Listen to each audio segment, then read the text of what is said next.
আসলে এটা আমাদের জন্য গর্বের এবং খুবই আনন্দের বিষয় যে আমাদের প্রিয় নেতা দীর্ঘ 17 বছর উনি মানে দেশের বাইরে থাকতে হয়েছে। এই দেশে উনি আসতে দেওয়া হয় নাই, ওনাকে বাধা দেওয়া হয়েছিল।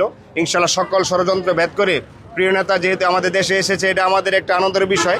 হ্যাঁ, তার পরবর্তীতে উনি যে আমাদের নরসিংদী আসতেছে, এটা আমাদের আসলে আনন্দের সীমাহীন আনন্দ।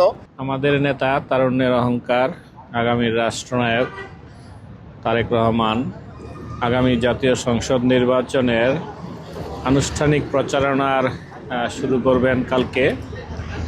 এবং অত্যন্ত আনন্দের বিষয় আমাদের নরসিংদী জেলা বিএনপি অঙ্গ সংগঠনের জন্য এবং নরসিংদীবাসীর জন্য একটি আসলে অত্যন্ত আনন্দের বিষয় যে প্রথম দিনই আমরা আমাদের নেতাকে নরসিংদীতে পাচ্ছি।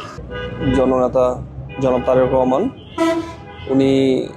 ওনাকে যখন এই জায়গার প্রস্তাব করা হয়েছিল, এই জায়গাটা আসলে একটা আবেগ আমাদের ম্যাডাম এই জায়গায় প্রোগ্রাম করেছে। তো তারেক রহমানকে যখন এই জায়গার কথা প্রস্তাব করেছিল, ওনাকে বলা হয়েছিল এখানে লাস্ট আমাদের ম্যাডাম এখানে সমাবেশ করেছিল, তখন উনি দ্বিতীয় দিন কথা বলে নাই, এক কথাতে উনি বলেছে না আমি এখানে প্রোগ্রাম করব। তো আমাদের ম্যাডাম দুনিয়াতে নেই, আল্লাহ তাআলা ওনাকে ব্যস্ত নসিব করুক। তো আমরা ম্যাডামের আদর্শ বাঁচিয়ে রাখবো ইনশাআল্লাহ যতদিন আছি। নরসিংদীবাসী এবং দেশবাসীর উদ্দেশ্যে সুনির্দিষ্ট বক্তব্য প্রদান করবেন। সে উপলক্ষে নরসিংদী জেলা বিএনপির হাজারো নেতাকর্মী ছাড়াও নরসিংদী আপামর জনসাধারণ আগামীকালকে সমাবেশে যোগদান করবেন। এখানে দলীয় নেতাকর্মী ছাড়াও